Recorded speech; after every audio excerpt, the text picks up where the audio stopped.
Okay, thank you. हो सकता है कि मेरे आज की जो टॉक है, थोड़ी सी वॉल्यूम कम कर दो। आज की जो टॉक है ये ऐसा हो सकता है कि आपको लगे कि आज के सिनेरियो में पता नहीं ऐसा पॉसिबल होगा कि नहीं होगा जो बात मैं आपसे आज करूंगा, और आप इस चीज के लिए कितना तैयार हैं ये भी नहीं पता, क्योंकि मैं पूरी तरह से कन्विंस्ड हूं अपनी बात से, इसीलिए आपके सामने अपनी बात रखूंगा और एंड ऑफ द टॉक आपके हर सवाल का जवाब लेने की कोशिश करूंगा। आपके सवाल लूंगा कि जो आज आप दिक्कतें फेस कर रहे हैं। शुरुआत में कुछ सवाल हैं जो आम तौर पे माँ बाप के आते हैं रूटीन में, क्योंकि ऑल ओवर इंडिया मेरे सेमिनार्स होते हैं तो वहाँ से वही सवाल आते हैं रेगुलरली। जिस तरह से, जैसे फॉर एग्जांपल कि हमारा बच्चा जिद बहुत करता है, हमारा तो कहना ही नहीं मानता है, हमारा बच्चा खाता नहीं है ठीक से, सोता ही रहता है, स्कूल जाके बिल्कुल खुश नहीं होता है, बदतमीजी करता है, टीवी बहुत देखता है, कार्टून बहुत देखता है, पढ़ने पे फोकस नहीं या अपने करियर के लिए ओरिएंटेड नहीं है, और थोड़े दिन करता है फिर उसके बाद फिर से वैसे ही हो जाता है, लाइक दैट। मेरे ख्याल से इसी तरह की कॉमन प्रॉब्लम्स हैं जो लगभग हर माँ बाप फेस करता है। मैं आप लोगों से एक सवाल पूछूंगा जिसको आपने पार्टिसिपेट करना है उसके जवाब में, कि हाथ अपना खड़ा करके मुझे बताइए कौन कौन अपने बच्चों से प्यार करते हैं। सभी का नहीं, अपना बताइए बस कि हाँ हम करते हैं, आप लोग करते हैं। अब आप बताइए कौन कौन है जिनके माँ बाप उनसे प्यार करते हैं। सब करते हैं, ठीक है। अब अगला सवाल ये है कि ऐसा कौन है जो अपने माँ बाप की नजरों में बुरा बनना चाहता है। आप में से है कोई ऐसा? कौन कौन है जो अपने माँ बाप की नजरों में बहुत हीरे जैसा अच्छा बच्चा है? बस इतने से, सारे नहीं? ओके। मुझे अभी तक एक भी इंसान नहीं मिला, लाखों लोगों से बातचीत कर चुका हूं, जो अपने माँ बाप और अपने टीचर्स की नजरों में किसी भी एंगल से कमजोर साबित होना चाहता हो, और ऐसा एक भी नहीं मिला जो इन दोनों की नजरों में परफेक्ट हो। ठीक है, आपको वो अच्छा बच्चा मानते होंगे, वो बात अलग है, लेकिन परफेक्ट है ऐसा कोई नहीं मानता कि हमारे बच्चे में ये तो कमी रह ही गई, बस इतनी सी तो रह ही गई, ऐसा होता है। और ये अब सवाल है कि जब वो बच्चा आपकी नजरों में या अपने टीचर्स की नजरों में बुरा नहीं बनना चाहता, तब भी वो ऐसा क्यों कर देता है जिससे कि उसकी इमेज पे और उसकी डिग्निटी पे, इंटीग्रिटी पे सवाल उठते हैं। क्या ये सवाल नहीं आता आपके दिमाग में? ऐसा क्यों होता है कि वो ऐसा करता है? कितने लोग हैं हम में से, कैसा हमारा सिस्टम है, क्या उसमें हम लोग इस बात के लिए तैयार रहते हैं कि हम उसके उस बिहेवियर को समझने की कोशिश करें और उससे अगले स्टेप पे हम उसके कारण को समझने की कोशिश करें और फिर उसके उस रीजन को दूर करने की कोशिश करें? क्योंकि आप देखेंगे, अच्छा ये बात आप सारे लोग मानते हैं कि सभी बच्चे पढ़ने के लिए नहीं बने? कौन कौन मानते हैं? मैक्सिमम लोग मानते हैं कि सभी बच्चे पढ़ने के लिए नहीं बने, लेकिन फिर सबके ऊपर पढ़ने का प्रेशर क्यों है? एक सवाल ये आ जाता है, क्योंकि देखिए मैं ये सवाल आपसे इसलिए कर रहा हूं क्योंकि आपको अगर इस नजरिए से सोचना शुरू नहीं करेंगे तो आपको प्रॉब्लम्स का सलूशन नहीं मिलेगा। और बहुत सारी चीजें तो ऐसी हैं जो प्रॉब्लम नहीं है एक्चुअली, लेकिन वो प्रॉब्लम लगती हैं। वो लगता है कि हम बात करेंगे, धीरे धीरे आपको चीजें पता लगेंगी कि कैसे वो उसकी खासियत है जिसको आप प्रॉब्लम कह रहे हो।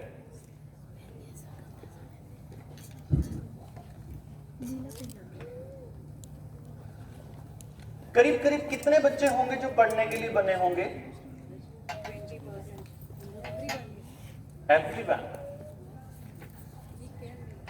देखिए, वैसे तो हमारा दिमाग जो है वो इस तरीके से बना है कि कोई भी इंसान कोई भी काम कर सकता है।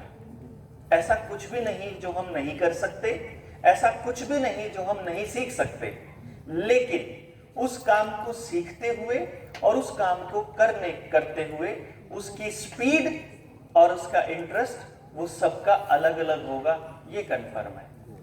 मानते होंगे? और ऐसे कितने सारे काम हैं जो हमारा ब्रेन कंट्रोल करता है। मेरे ख्याल से सारे ही काम, और हर काम में कोई ना कोई टैलेंट यूज होता है।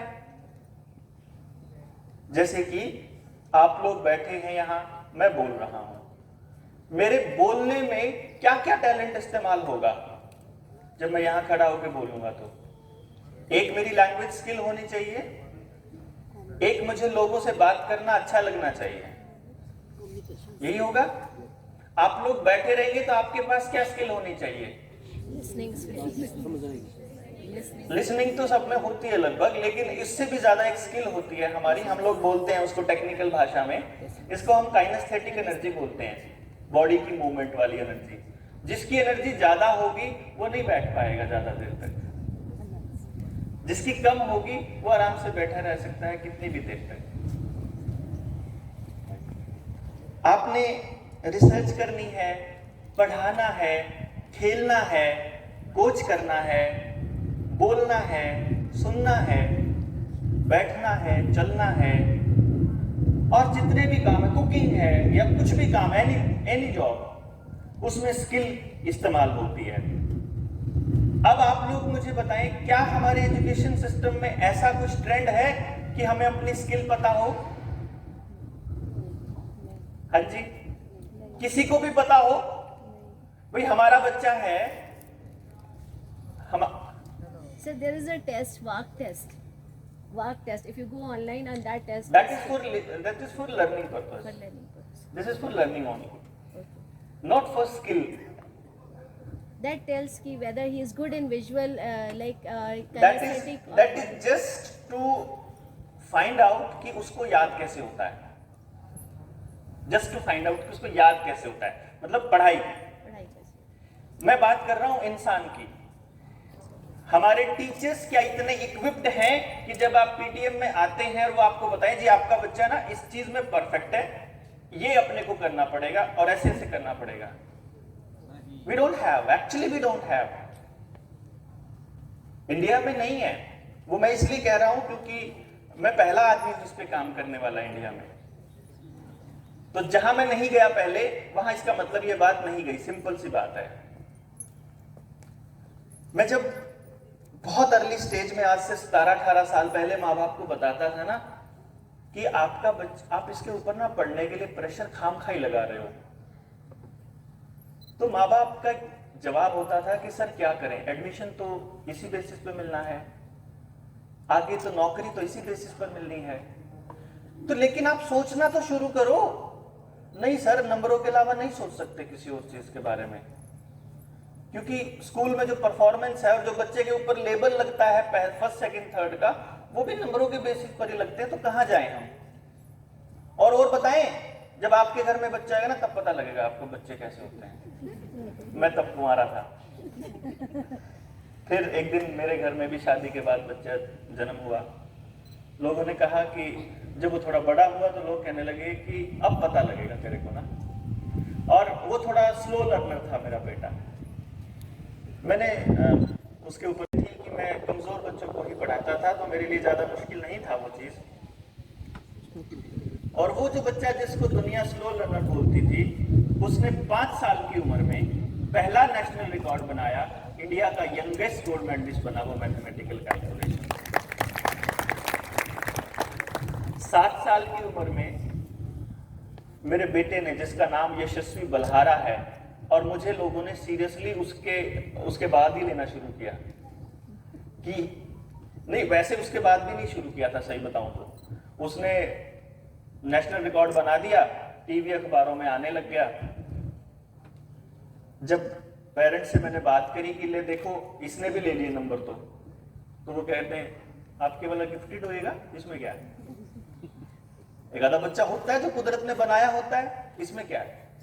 फिर मैंने अपने दोस्तों के बच्चों को तैयार करना शुरू किया। किसी का Limca book of world record में नाम आ रहा है, कोई अलग वंडर बॉय आ रहा है, कोई किसी नाम से, कोई किसी नाम से टीवी में आने लगे। उसके बाद भी लोगों ने ये कहना शुरू कर दिया कि ये भी गिफ्टेड ही होंगे, हमारे वाला नहीं है ऐसा। अब कैसे समझाएं कि आपके वाला भी वैसा ही है एक्चुअली। अगर आपके आस पड़ोस को, एनवायरनमेंट को नहीं समझ आ रहा तो उसमें गलती उस बच्चे की नहीं है, लेकिन वो नहीं समझने को तैयार थे। इसीलिए हमने फिर एक चैलेंज प्रोग्राम थ्रो किया था सोसाइटी के लिए, doctor Dev's challenge program, from lowest scorer to the highest achiever.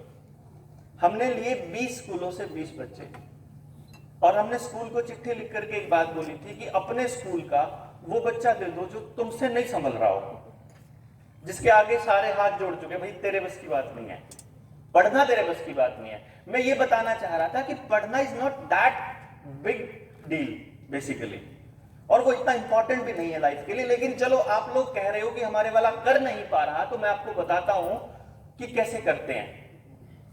20 में से 18 बच्चों ने हमारे पास पूरा साल लगाया, और एक साल के बाद you will be surprise to know 18 के 18 मोस्ट डिक्लेयर्ड डफर बच्चों ने सबसे मुश्किल subject physics, chemistry and maths में स्कोर किया 100 आउट ऑफ 100 एवरीवन। मैं उस दिन फिर सोसाइटी के सामने आया, मैं फिर पूछा उनसे कि मान लो आपकी क्लास के सारे बच्चों के 100 में से 100 नंबर आ जाएंगे, क्या तब आपके पास उनको हैप्पीनेस देने के लिए जगह है? नो। अगर इस भिवानी शहर के सारे स्कूल ले लेना और उनके टॉप पर 3 बच्चे फर्स्ट, सेकंड, थर्ड निकाल के ग्राउंड में खड़े कर दो, उनको भी खुशी देने का कोई एनवायरनमेंट नहीं है अपने इंडिया में। क्यों? क्योंकि मां बाप को ही नहीं पता। हमें कुत्ते पालने सिखाए जाते हैं, मछली पालन सिखाया जाता है, मुर्गी पालन सिखाया जाता है, इंसान पालना कोई भी नहीं सिखाता। हमें पता ही नहीं इंसान की, उसके नेचर को समझना कोई सिखा ही नहीं रहा, उसको समझना कोई सिखा ही नहीं रहा। मैं समझाना ही सिखा रहे हैं, हम तो समझा ही रहे हैं। एवरीवन इज जस्ट उसको समझा रहा है, तो ये सही नहीं करता, तो ये सही नहीं करता। एंड देन मैंने कहा कि चलो सभी बच्चों ने 100 में से 100 ले लिए, तब आपके पास ऐसा क्या अरेंजमेंट है कि वो बच्चे अपनी सोसाइटी के अंदर वो जगह, वो मुकाम हासिल कर लें जिसके लिए वो बने हैं, जो उनका रोल है। क्योंकि मैं आपको बताऊं, अगर आपने मधुमक्खियों का स्ट्रक्चर, काम करने का तरीका देखा हो, चींटियों का अपनी वो घर बनाने का, वो बुम्बी बनाने का तरीका देखा हो, तो आप देखोगे कि उनमें एक रानी मक्खी होती है, जैसे मक्खियों की बात करें, एक टीम होती है जो छत्ता बनाती है, एक टीम होती है जो उनकी रक्षा करती है बाहर से कोई दूसरा वो आ जाए तो, एक टीम होती है जो पराग लेके आती है, जो फूलों से लेके आती है, जिससे वो शहद बनाती हैं। पूरा काम बटा होता है, टोटली ऑलरेडी डिक्लेयर्ड होता है कि ये वाली जो कैटेगरी के जो जीव हैं ये काम करेंगे। जानवरों तक में ये चीज डिसाइडेड होती है, पहचान लेते हैं कि तुम्हें ये काम अच्छा लगता है तुम ये करो, तुम्हें फालतू से करो, भाई तुम्हें बैठना अच्छा लगता है तुम घर पे बैठे यहाँ आराम से बैठो। चींटियों तक में नेविगेटर्स चींटियां होती हैं जो रास्ता देख के बताती हैं बाकियों को कि खाना वहां रखा है, चलो चलते हैं। और हम लोग इंसान, हम लोग इतना पीछे हैं सारे जानवरों से कि हम यही नहीं फाइंड आउट कर सकते कि मेरा बच्चा जो पैदा हुआ है ये सोसाइटी में कौन सी जगह पे बैठेगा जहां वो सारी उम्र खुश भी रहे और दूसरों को भी खुश कर सके। हैप्पीनेस के लिए हम काम ही नहीं करते। 95% पॉपुलेशन, 95% अपने काम से दुखी है अपने देश में, जो भी काम वो कर रही है, बिकॉज बाय चांस वो काम कर रही है, बाय चॉइस नहीं कर रही है। एवरीवन, उसका क्यों बता रहा हूं मैं ये बात आपको, लगभग 17,000 बच्चों के ब्रेन पे वो रिसर्च है मेरी, 17,000 बच्चों पे। बड़ी ब्यूटी क्या है कि मैंने जिस बच्चे को ये बता दिया कि ये बच्चा इस काम के लिए बना है या ये बच्चा ऐसे खुश रहेगा, आज तक एक भी बच्चे के बारे में एक भी लाइन गलत नहीं गई। ये सबसे बड़ी बात है। और उसका नतीजा क्या है जो मैं आपको बताने की कोशिश कर रहा हूं, वो ये है कि जो बच्चा अबव 90 स्कोर कर लेगा, आज के सिनेरियो में 95 कह सकते हो आप उसको, कि जो 95 से ऊपर स्कोर कर लेगा वो बच्चा एक्चुअली पढ़ने के लिए नहीं बना। और हमें सारी पढ़ाई उसी के नाम पे रिजर्व रखी हुई है, सारी सीटें उसी के नाम पे हैं आगे कॉलेजेस में, और आगे नौकरियां भी उसी को हैं। ना वो बच्चा नौकरी के लिए बना और ना वो बच्चा पढ़ाई के लिए बना। यही कारण है कि आज हमारा हर इंसान, चाहे वो टीचिंग में है, चाहे वो रिसर्च में है, चाहे वो किसी भी काम में है, जैसे ही उसको नौकरी मिलती है पहला काम करता है किताबों को फेंकता है। अगर वो पढ़ने के लिए बना होता तो वो अपनी जिंदगी के आखिरी सांस तक पढ़ाई ना छोड़े, क्योंकि किसी ना किसी का तो पैशन पढ़ना भी हो सकता है ना। जिसका पैशन पढ़ने का होगा वो पढ़ेगा, उसको एनालाइज करेगा और अपने दिमाग से बात लिखेगा। एज इट इज कॉपी नहीं कर सकता वो बच्चा, और जो बच्चा एज इट इज कॉपी नहीं कर सकता वो 90 वो स्कोर नहीं कर सकता। समझ रहे हैं आप पॉइंट? क्यों नहीं? वो जो एक्चुअली पढ़ने वाले जो बच्चे हैं, जो एक्चुअली रिसर्चर हैं, जिनको सच में पढ़ना अच्छा लगता है, वो तो पढ़ाई से पहले ही काट दिए जाते हैं। क्यों? क्योंकि 10 लाख बच्चा 12वीं के IITs में एग्जाम में अपीयर होता है और 10,000 सीट हैं, यानी कि 9,90,000 बच्चों का एडमिशन नहीं होना कंफर्म है कि इनका नहीं होना, और इनके बारे में कोई भी बात नहीं कर रहा। This is unfortunate. जब हमारे पास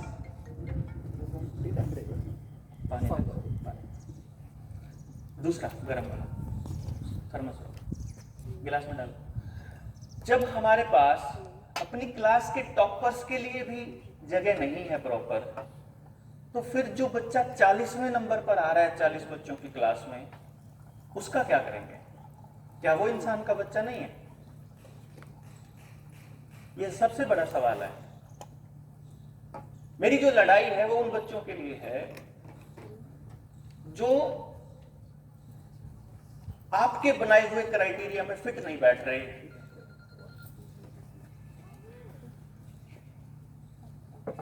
जो सिस्टम के बनाए हुए क्राइटेरिया में नहीं फिट बैठ रहे। लेकिन अनफॉर्चुनेट कह लीजिए या उसकी खासियत कह लीजिए, उनको रहना तो फिर भी इसी सोसाइटी में है कि नहीं। और अगर इस बात को हम लोग नहीं समझेंगे, अगर इसको सोचना शुरू नहीं करेंगे, इस पे बात करना शुरू नहीं करेंगे, अगर इसके ऊपर एक्शन नहीं लेंगे पार्टिसिपेशन के साथ, एक्टिव पार्टिसिपेशन के साथ, तो क्या आपको अपने बच्चों के लिए कैसा भविष्य नजर आ रहा है? कुछ दिख रहा है भविष्य में? मुझे तो कुछ नहीं दिखता, क्योंकि आप अगर अपने पड़ोस में बात करेंगे, अपने दोस्तों से बात करोगे, तो आपकी क्या बातें होती हैं? कंपटीशन इतना हो गया है, क्या करेंगे बच्चे? और कसूर किसका? बच्चे का। कमाल की बात तो यह है, हम उनसे बड़े, उनसे समझदार, हम उनको वो एनवायरनमेंट नहीं दे पा रहे, अपनी गलती नहीं मान रहे, सॉरी गलती उसकी कि तू ही नहीं कर रहा। भाई आप देखो, मैं किसी खास पर्टिकुलर उसकी नहीं बात कर रहा, मैं अपने बेटे की, मेरा बेटा one of the best schools में पढ़ता रहा है। मैं उसके पीटीएम में जब जाता हूं, क्योंकि मेरा हर काम एक रिसर्च का पार्ट होता है, मैं यहां आया हूं, मैं यहां से भी अपनी रिसर्च कर जाऊंगा, तो अपना नोट कर जाऊंगा जो मुझे नोट करना है। मैं उसकी पीटीएम में सबसे पहले आके बैठ जाऊं, सारे पेरेंट्स आते हैं, माँ टीचर से बात करते हैं और चले जाते हैं, और मैं फिर उनको मैं नोट डाउन करता हूं। तो मुझे 13 साल से मैं पीटीएम्स देख रहा हूं उसकी, और 13 साल से मैं वही शब्द सुन रहा हूं। इसमें दिमाग तो है, पढ़ने में लगाता बस। टीचर वेट कर रहा है कि मम्मी आएगी तो बताएंगे पीटीएम में, मम्मी वेट कर रही है कि चलिए पीटीएम में तब बताएंगे। बेटा work hard, you have potential, कर सकते हो, करोगे ना अगली बार? पक्का प्रॉमिस? पक्का प्रॉमिस?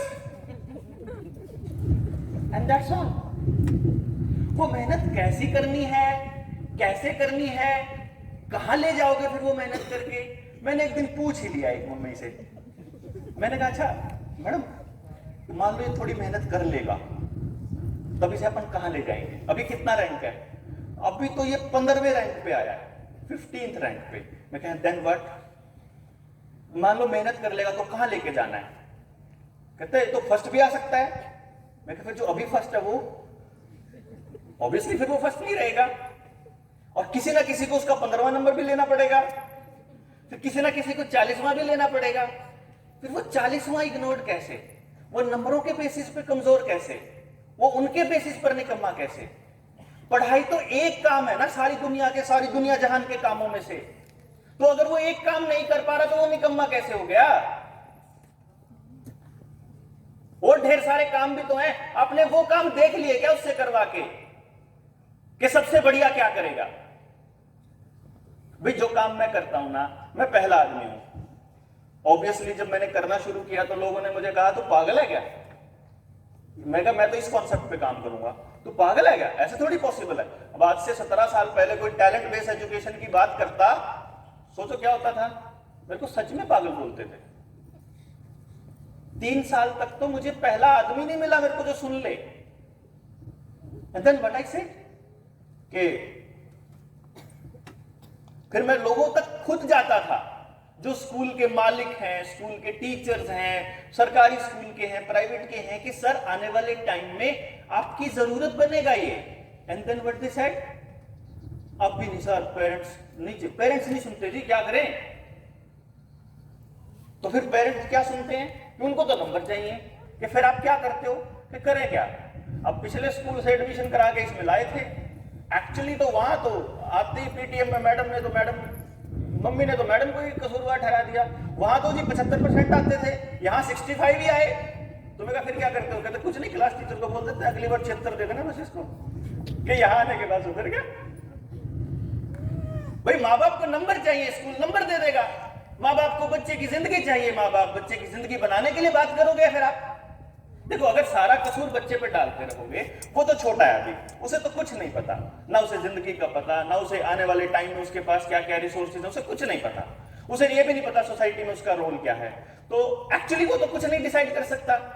स्टेक होल्डर तो 2 है, एक स्कूल है, या तो टीचर्स हैं या माँ बाप हैं। अब उनको पता होना चाहिए कि क्या देना है। अब मान लीजिए बच्चा ही कसूरवार है, फिर तो अपन को टेंशन क्या जरूरत? फिर तो कुछ चेंज करने की जरूरत ही नहीं ना टीचर और पेरेंट को। हम कोई चीज बदलेंगे तो तब ना जब अपने को समझ आ जाए कि भाई जो हो रहा है वो गलत हो रहा है, फिर हमें समझ में आएगा कि यार बदलना पड़ेगा। फिर सोचेंगे ना कि क्या बदलें, फिर सोचेंगे ना कि जाएं कहां। मैं जो बता रहा था वो ये बता रहा था कि पढ़ाई तो एक काम है और ढेर सारे काम हैं जिनसे पैसे कमा सकते हैं। मैं ये बता रहा था कि मैंने जब 17 साल पहले ये करना शुरू किया तो मेरे को कोई सुनता भी नहीं था। आज मैं इससे पैसे कमा रहा हूं।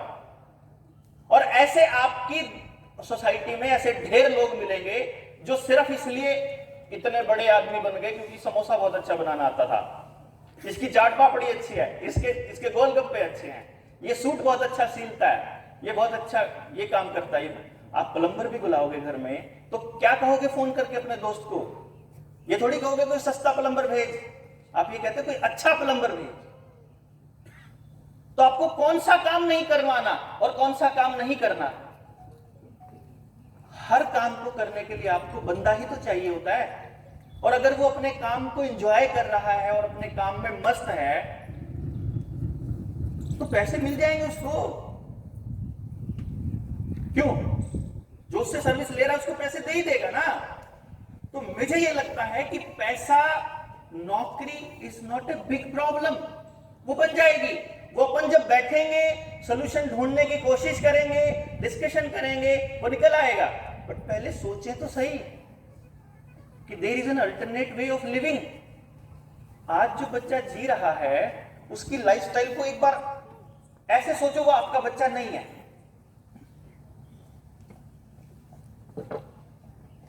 अभी जैसे आप छत पे बैठ के या ऊपर जहाज में बैठ के और उस बच्चे को सुबह से लेकर शाम तक देख रहे हो कि वो क्या क्या कर रहा है, आप देखोगे वो एक ही दिन को जी रहा है, हर रोज एक ही दिन को। सुबह उतने ही बजे उठना, वैसा ही टिफिन पैक करना, वैसे ही स्कूल जाना, वैसे ही क्लास में बैठना, वैसे ही पढ़ना, वैसे ही टेस्ट देना, वैसे ही पेपर, वैसे ही पीटीएम, वही डायलॉग, वही प्रॉमिस, वही ताने, वही डांट, वही मार, वही एवरीथिंग इज सेम। और कमाल की बात ये, जो फर्स्ट है ना क्लास में, उसके ऊपर तो प्रेशर बना हुआ है कि तूने फर्स्ट ही रहना है, तू नीचे बता दियो। और जो 39 बच्चे हैं 40 बच्चों में से, उनके ऊपर प्रेशर है कि तूने फर्स्ट आना है। और इस चक्कर में 40 बच्चों में से एक भी बच्चा 100% रिस्पेक्ट नहीं ले रहा।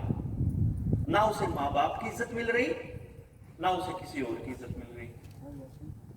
तो जिस बच्चे ने अपनी जिंदगी के पहले 10-20 साल बेइज्जती करवा के काटे होंगे, वो कर लेगा किसी की इज्जत? है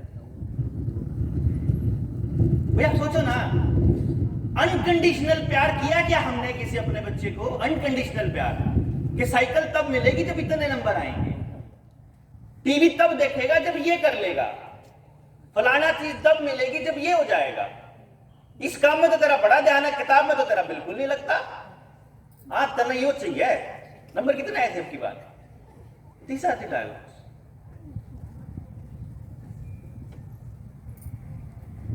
क्या हम कुछ भी अनकंडीशनल कर रहे हैं? और क्या हम जो कर रहे हैं क्या वो सही है? और क्या वो दिशा सही है? और क्या हमें उसी तरफ चलते रहना चाहिए या इसको थोड़ा बहुत बदलना चाहिए? क्या कहते हैं? बदलना चाहिए। कौन कौन तैयार है बदलने को? देखो, थैंक यू वेरी मच। अब हमारे पास एक टेक्निक आ गई। अब हम ये बता सकते हैं कि इस बच्चे के पास ये वाला टैलेंट है। पता लग गया।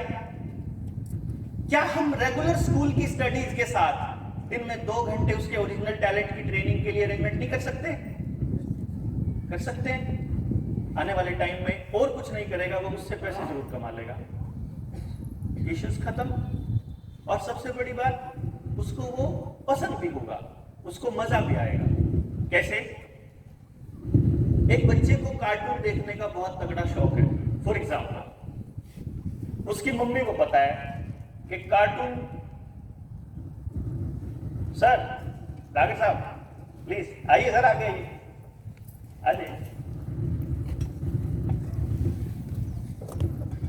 तो उसकी मम्मी को पता है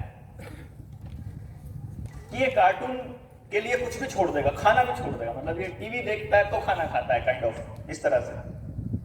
अब वो उसके सामने कंडीशन लगा देती है कि कार्टून तब देखियो जब स्कूल का काम पूरा हो जाए। जरूर बैठी होगी कभी मम्मी यहाँ पे, वो वाली। आप देखोगे उसका काम ऐसे 15 मिनट में पूरा हो जाता है, अगर उसको सच में वो काम करने में मजा आ रहा है तो। यानी कि जिस काम में उसको अच्छा लग रहा है ना, वो काम करने के लिए वो अपने बाकी सारे काम कर लेगा। मेरा कहने का मतलब ये है कि जिस काम को वो सच में चाहता है ना दिल से, उसको 1 घंटा करने के लिए वो 23 घंटे आपकी गालियां खाने को तैयार है, वो आपकी डांट खाने को तैयार है, कोई दिक्कत नहीं है। एंड वो 1 घंटे के लिए भी जी सकता है। But do you know that 1 or 2 hours of that child? हमें नहीं पता, एक्चुअली नहीं पता। क्योंकि जब आपका बच्चा कार्टून देख रहा है ना, तो उसके पीछे उसकी कोई स्किल है, उसकी कोई भूख है।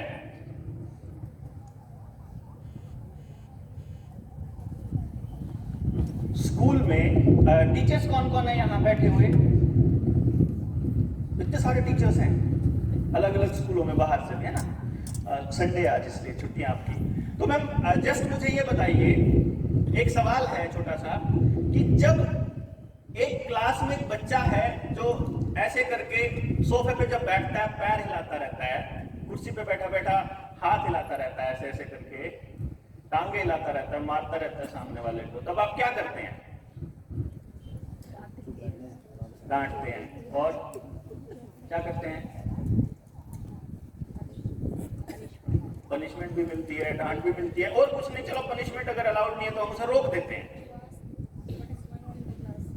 ऐसा भी है कोई जो इसका मतलब समझता है कि वो ऐसा क्यों करता है? Yes please.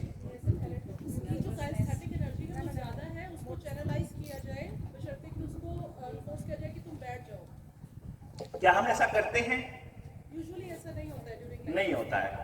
मैम को काइनेस्थेटिक एनर्जी का मतलब पता है। काइनेस्थेटिक एनर्जी होती है बॉडी की, शरीर की एनर्जी, आपके शरीर में काम करने की एनर्जी।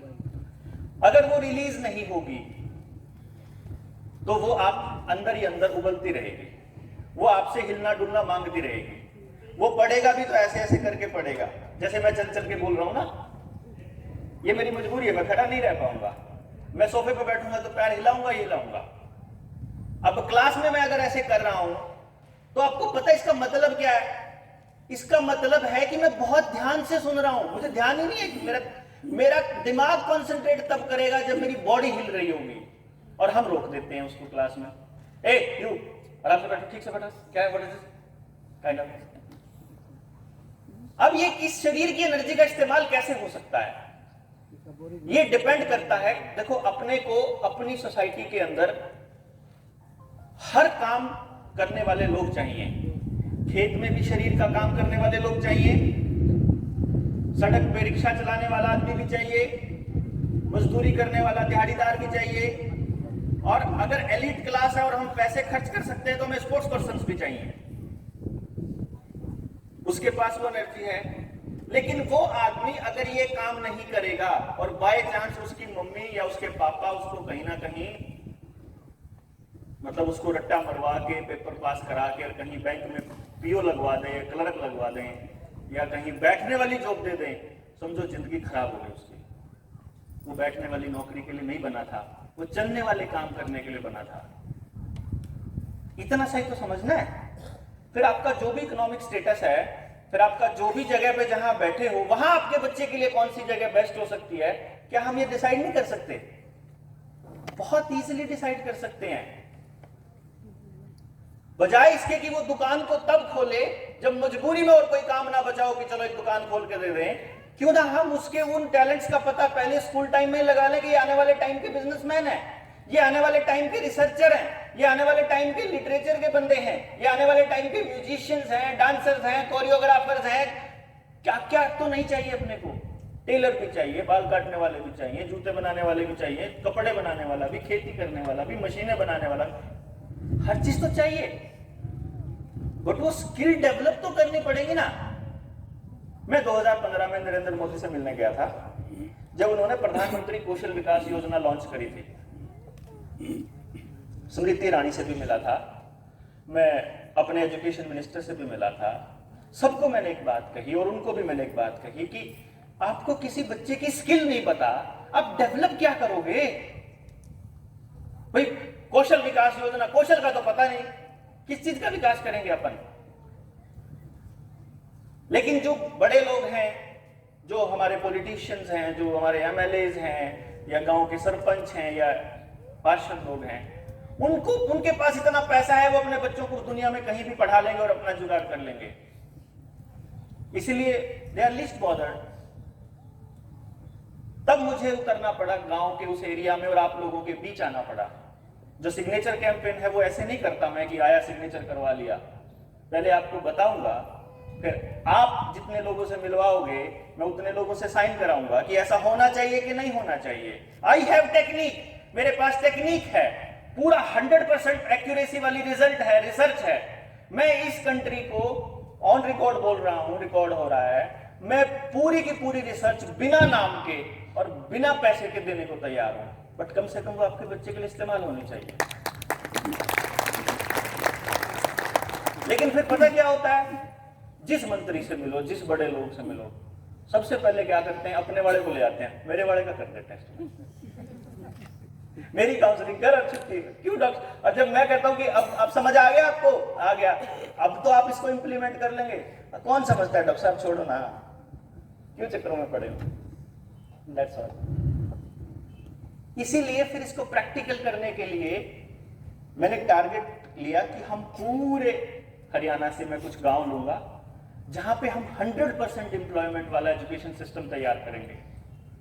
जहां आपको पता होगा, मान लीजिए आपके बच्चा जिस स्कूल में पढ़ रहा है, आपके टीचर्स आपको बताएं कि आपके बच्चे की ये स्किल्स हैं, आपको इनको डेवलप करने के लिए अरेंजमेंट या तो आप अपने घर के नजदीक कर लीजिए, और अगर आपसे नहीं होता तो और ज्यादा बेटर है कि मान लो हमारे पास 100 डांसर इकट्ठे हो गए, तो 100 डांसर्स के पेरेंट्स को बता दिया कि या तो तुम अपने को लो छोड़ने जाओ, ले जाने आओ, या एक बढ़िया तरीका है कि 100 इकट्ठे होकर के स्कूल में ही शुरू कर लेते हैं अपन। क्यों जी? वो सस्ता पड़ेगा, इकोनॉमिक भी पड़ेगा, और स्कूल पार्टिसिपेट करेगा कि एक्चुअली उनको पता होगा कि कौन सा बच्चा हमने रिसर्च के लिए तैयार करना है, कौन सा साइंस के लिए करना है, कौन सा मैथ्स के लिए करना है, कौन सा हिस्ट्री के लिए करना है, कौन हिस्टोरियन इतना बढ़िया है, कौन स्टोरी टेलिंग में जाएगा, किसी भी फील्ड में। There are ways. शुरुआत हम बहुत अर्ली स्टेज से करते हैं। किस चीज की शुरुआत पता है? किस चीज की शुरुआत? सर हावर्ड गार्डनर की थ्योरी है, theory of multiple intelligence. Yes. उसके ऊपर वेरियस कॉग्निटिव एनालिसिस के टेस्ट होते हैं, तो हम वो कर सकते हैं बच्चे के साथ। वेरियस क्वेश्चंस होते हैं कि बच्चे के पेरेंट्स उसको आंसर करें, तो उससे एक मतलब वे पता चल जाता है कि बच्चे की इंटेलिजेंस किस तरफ है। गार्डनर की थ्योरी के जो कॉग्निटिव एनालिसिस टेस्ट हैं सारे के सारे विदेश से तैयार हुए पड़े हैं, एक भी इंडियन सिनेरियो का नहीं है। That is the biggest problem sir. Biggest problem. Indian system जो है इसमें एजुकेशन साइकोलॉजी डिपार्टमेंट के बड़ी बड़ी यूनिवर्सिटीज के साइकोलॉजी डिपार्टमेंट के हेड ऑफ द डिपार्टमेंट मेरे पास आते हैं कि जी बहुत तगड़ी प्रॉब्लम में फंसा हूं, क्या करूं? पर मैं उनको बोलता हूं आप कौन से सब्जेक्ट के हैं? कि मैं साइकोलॉजी का हूं। मेरे पास बहुत सारे टीचर्स भी आते हैं जो कहते हैं मेरा बच्चा पढ़ता नहीं है। इसीलिए ये दिक्कत है कि हमने जो बाहर के टेस्ट उठाए और कॉपी पेस्ट करने शुरू कर दिए, ना अपनी जरूरतें देखी, ना अपना एनवायरनमेंट देखा, ना हमारे लोगों का माइंडसेट देखा, ना कहां से शुरू करना है वो देखा। हम जो बात कर रहे हैं वो यहां जहां हम बैठे हैं यहीं से शुरू करना है। स्कूल,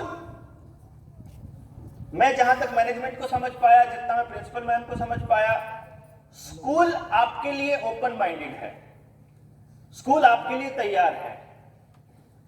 आपका तैयार होना बहुत जरूरी है कि हमें क्या इस रास्ते पर चलना है या जो चल रहा है वैसे ही चलने दें।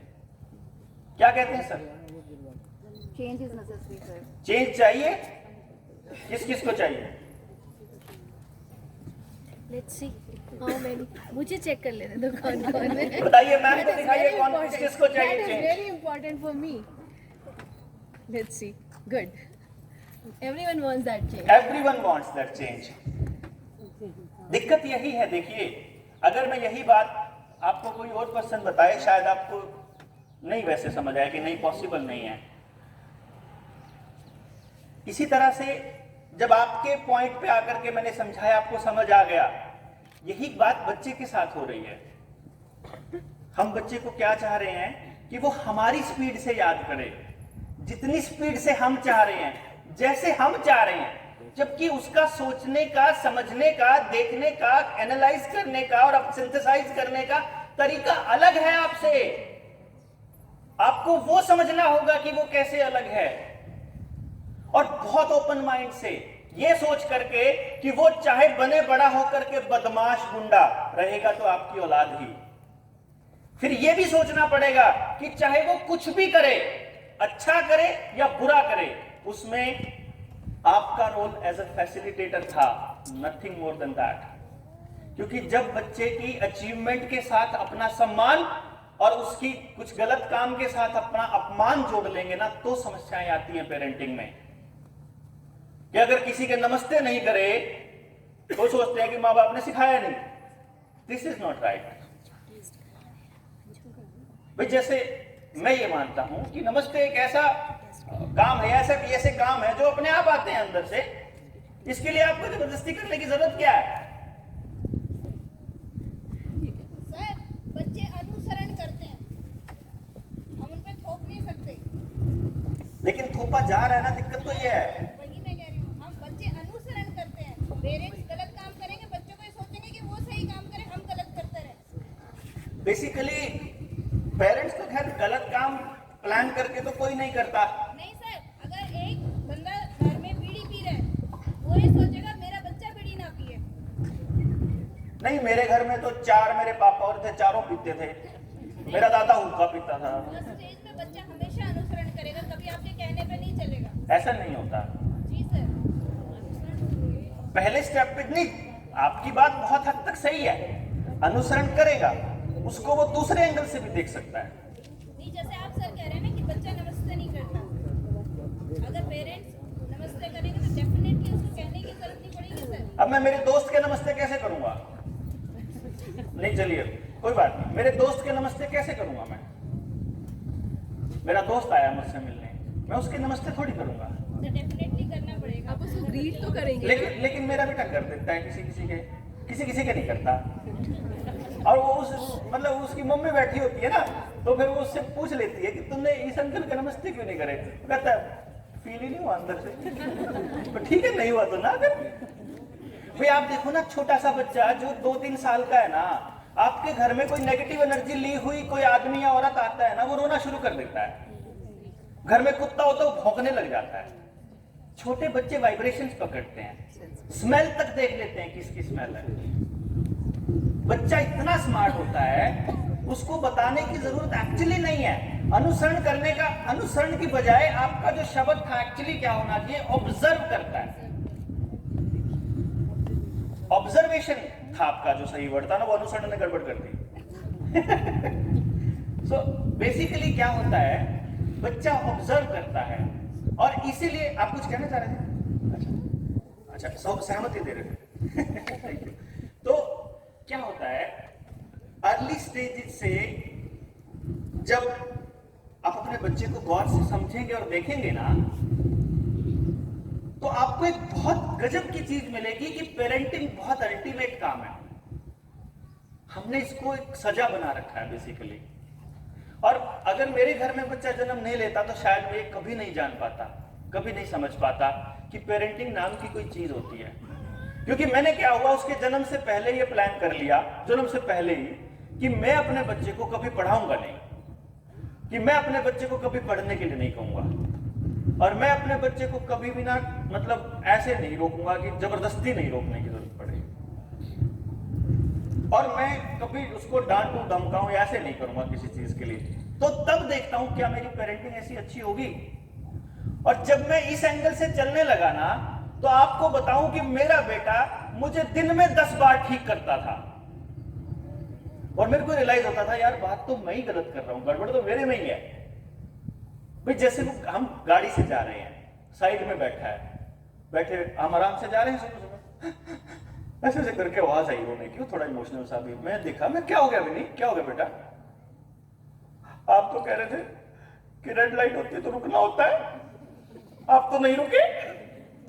करनाल की बात है, मैं क्रॉस कर गया था, मैं गाड़ी साइड में लगाई, उसके हाथ जोड़े, मैंने उसको बोला सॉरी बेटा, गलती हो गई, आज के बाद नहीं करूंगा। And that's all.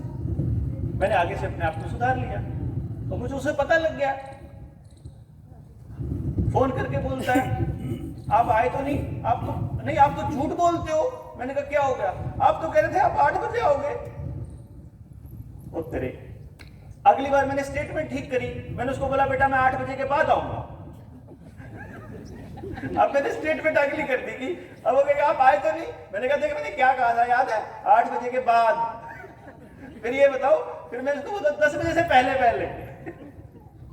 एग्जैक्टली तो नहीं पता ना मैं कितने बजे आऊंगा।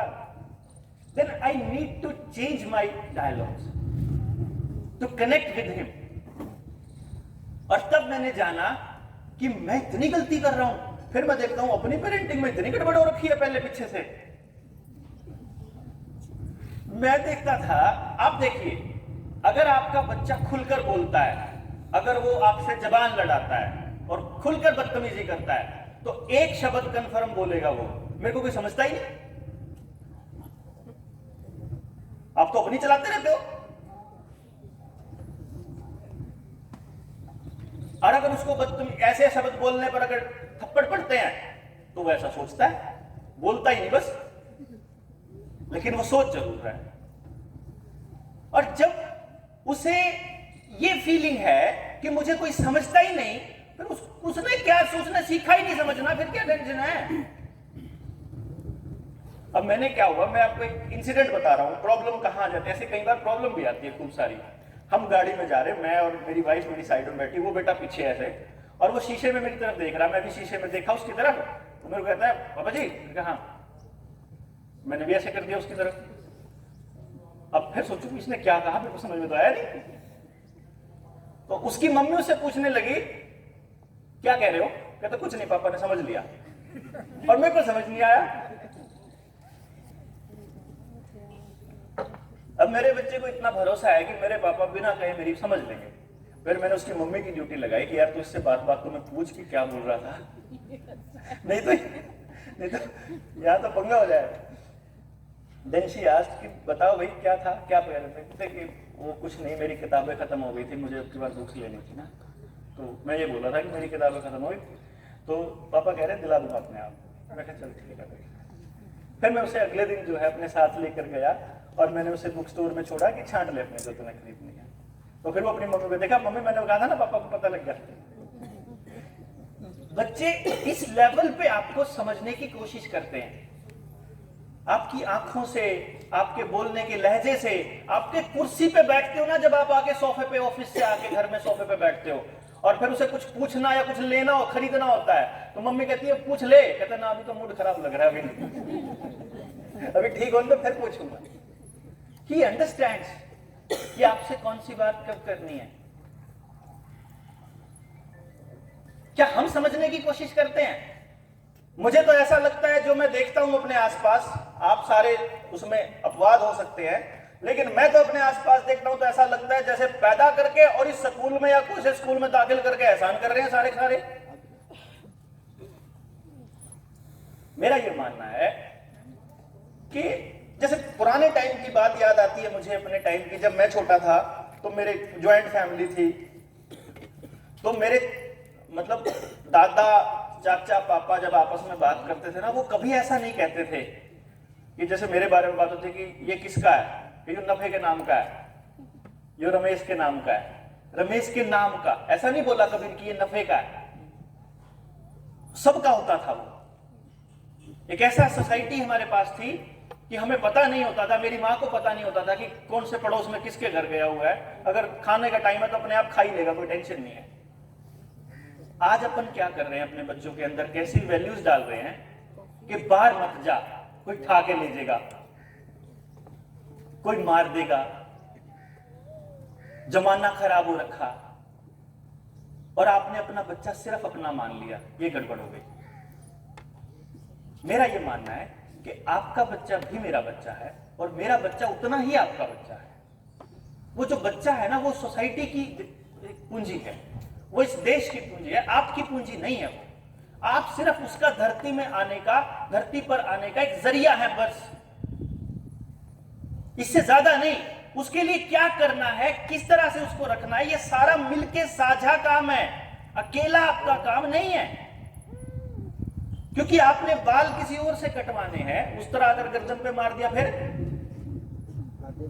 उसके लिए हर काम कोई दूसरा आदमी कर रहा है। उसके लिए खाना कोई और, मतलब अनाज कोई और उगा रहा है, कपड़े कोई और बना रहा है, चश्मा कोई और बना रहा है, एवरीथिंग हर कोई एक दूसरे के लिए कर रहा है। तो हमने इस सेंस को कहीं ना कहीं सोसाइटी में खत्म कर दिया। एक बच्चे की गलती को हम पूरी सोसाइटी की गलती मानने लग गए, एक टीचर की गलती को पूरे स्कूल की गलती मानने लग गए, एक माँ बाप की गलती को पूरे के पूरे समाज की गलती मानने लग गए। पड़ोस में कहीं कुछ गलती हो गई, अभी जैसे कल मैंने खबर पढ़ी थी सोशल मीडिया पे, आज वो अखबार में आई हुई है, उस बच्चे ने सुसाइड किया। तो अब आप लोगों के अंदर ये नहीं जागेगा, मतलब पता क्या है आपको, क्या लगेगा यार पढ़ाई बड़ी खतरनाक हो गई है, बड़ा प्रेशर है बच्चों में, अब वो डरने लग जाएंगे, आगे आकर के बात नहीं करेंगे, उस पर चर्चा नहीं करेंगे, उसके ऊपर काम नहीं करेंगे। घर से निकलने को कह दूं पेरेंट्स को कि निकलना पड़ेगा भाई, बात तो करनी पड़ेगी कम से कम। टाइम किसके पास है जी, अपनी औलादों के लिए टाइम नहीं है। मैं जब गांव में जाता हूं तो लोग मेरे से पूछते हैं कि डॉक्टर साहब आप तो चंडीगढ़ रहते हो, मैंने कहा हाँ चंडीगढ़ रहता हूं। फिर आप यहां गांव में क्या धक्के खा रहे हो? मैं कहा गांव में धक्के इसलिए खा रहा हूं कि तुम्हारे गांव में जो 500-600 बेरोजगार बच्चे पड़े हुए हैं, मेरा बेटा जब यहां से निकलेगा, कभी मेरी बीवी कभी निकलेगी, मैं निकलूंगा, तो मेरा गला कौन काटेगा? ये तुम्हारे बेरोजगार बच्चे तो काटेंगे। जिस समाज का अपन निर्माण कर रहे हैं, कल को हम मर जाएंगे तो अपने बच्चों को छोड़ के तो यहीं जाएंगे ना, इन्हीं के भरोसे। अगर पड़ोस के साथ संवाद नहीं स्थापित किया, अगर पड़ोस के लोगों से बात नहीं करी, सोसाइटी को वैसा नहीं बनाया जैसा अपने बच्चे के लिए चाहिए, तो क्या देकर जाएंगे हम अपने बच्चों को? ये सवाल है बहुत बड़ा। इसलिए मैं तो अपने बच्चे के लिए घूम रहा हूं, कहीं आपको वहम हो कि मैं आपके लिए घूम रहा हूं। मैं तो गांव वालों को बताता हूं, मैंने किसी का नहीं ठेका ले रखा भाई, मेरे को मजबूरी है, मेरे को आप लोगों के पास आना पड़ रहा है, मुझे ये बताना पड़ रहा है कि जब गांव का एक बच्चा बेरोजगार हो जाए या वो गलत हो जाए, गलत रास्ते पर चला जाए, तो पूरे गांव की जिम्मेदारियां मिलकर के उस प्रॉब्लम को ढूंढे कि कहां प्रॉब्लम है।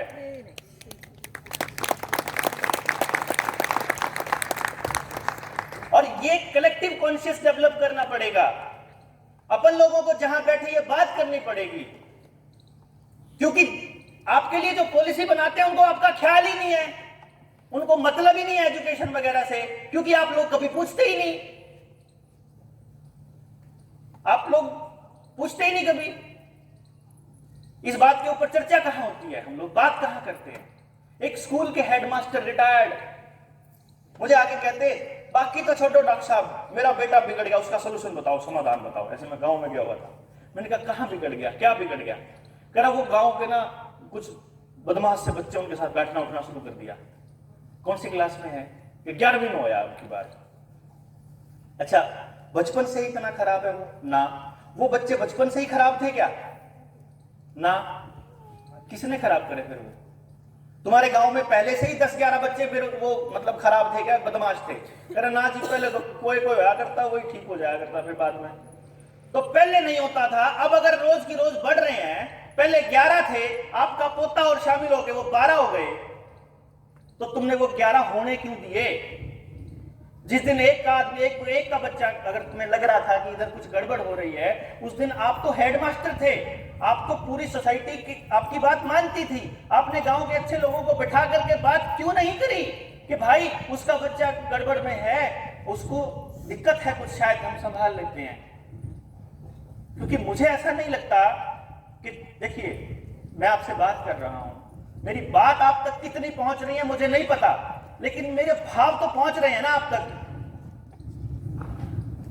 पहले एक बात आती है, पहले हम जब मैं छोटा होता था, एक ही गलती के लिए 4-4 आदमी पीट देते थे, मतलब चिलम फोड़ दी मैंने ओके की, एक छोटे चाचा ने मारा, फिर दूसरे चाचा को पता लगा इसने फोड़ी, उसने मारा, मैं बोला पिट लिया चाचा इसमें तो मैं, फिर तीसरा आया, फिर वो भी ठोक गया, और कुछ नहीं। क्यों?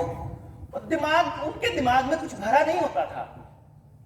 आज का टीचर का डांटना क्यों बुरा लग रहा है?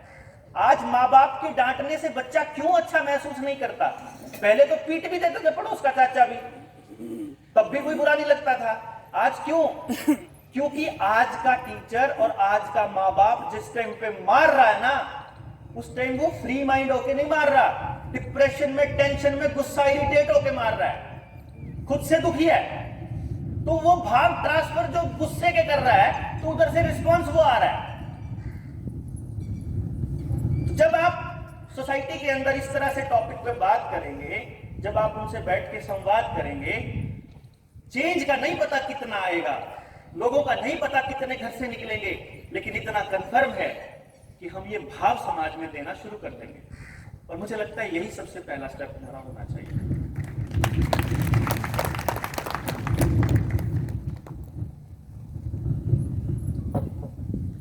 अब मैं एक प्रॉब्लम डिस्कस करता हूं, छोटी सी प्रॉब्लम नहीं, एक इंसिडेंट है जो रेगुलर हमारे घरों में होता है। एक तो मुझे ये बताइए, 3 साल या 4 साल से छोटे बच्चे किस किस के घर में हैं अभी? अच्छा, उनमें क्या क्या कमियां हैं बताइए? गुस्सा करते हैं माँ बाप को, गुस्सा कर रहे हैं, तो ये बात हो गई। खाना नहीं खाते, खाना नहीं खाते। मोबाइल, अच्छा, पढ़ाई से रिलेटेड कुछ प्रॉब्लम उनकी? पढ़ाई अभी नहीं हुई ना। अच्छा, मोबाइल पे वो आपसे फास्ट कर लेते हैं एक्सेस, मतलब आपसे स्मार्ट है, आपसे इंटेलिजेंट है, अब आप उनको अपने जैसा बनाने पे लगोगे। मतलब आप उनको ये कहोगे कि जैसे मैं कर रहा हूं वैसे करो। अब आप ये मैं इसलिए कह रहा हूं, जिनके बच्चे छोटे हैं ना, 3-3 साल के, 4-4 साल के, उनके घरों में पढ़ाई से, और उनके कैरेक्टर से और उनके पूरे एज अ होल आपको कोई समस्या नजर नहीं आएगी। वो जैसे जैसे स्कूल उनको ग्रेड देता जाएगा वैसे वैसे वो प्रॉब्लम्स जो है वो क्रिएट होनी शुरू होंगी धीरे धीरे। अब जैसे मान लो खाने की बात पे, मैं आपको खाने की बात पे बताता हूं। बहुत अर्ली स्टेज में छोटा सा था जब बेटा ना मेरा, मम्मी का फोन आया, बोलती है भाई मगर हाँ ये खाना नहीं खा रहा। मगर फिर ना खाने को क्या दिक्कत है? कह रहा ना तू क्या दे, एक बार तेरी मान लेता है, ठीक है ना। मैंने कहा अच्छा एक बात बताओ मम्मी, अगर नहीं खाएगा तो क्या होगा? भाई नहीं खाएगा तो क्या होगा? ज्यादा से ज्यादा क्या होगा? पता है वो क्यों नहीं खाता? मैं आपको एक बात बताता हूं क्यों नहीं खाता।